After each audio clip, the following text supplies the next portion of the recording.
تخيل دور برد بسيط ممكن يعمل لابنك مشاكل في القلب. جمله بنسمعها كتير في عيادات القلب بتقول التهاب الحلق يدمر القلب. ده بيحصل ازاي؟ ده بيحصل بسبب نوع من التهاب الحلق المسببه بكتيريا اسمها الستريبتوكوكاس بيوجين. البكتيريا ديت للاسف بيبقى موجود على سطحها حاجه اسمها الام بروتين. الام بروتين ده بيبقى مشابه لمركب موجود على صمامات القلب بتاعك نفسه في التركيب بالظبط، او قريب منه جدا. فالجهاز المناعي بتاعنا عشان بيطلع اجسام مضاده عشان تروح تحارب البكتيريا. فالاجسام المضاده ديت بتبقى طالعه عشان تمسك في الام بروتين اللي موجود على سطح البكتيريا دي.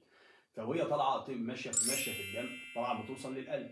فلما توصل للقلب بتتلخبط بين الام بروتين اللي موجود على سطح البكتيريا والمركب اللي موجود على صمامات القلب اللي شبه الام بروتين ده، فتضرب الصمامات القلب، وده بيتسبب حاجه اسمها الفيفر او الحمى الروماتيزميه. طب احمي ابني من حاجه زي كده ازاي؟ بالمناسبه ده بيبقى شائع جدا في الاطفال ما بين سن 5 ل 15 سنه. تحمي ابنك من حاجه زي كده ازاي؟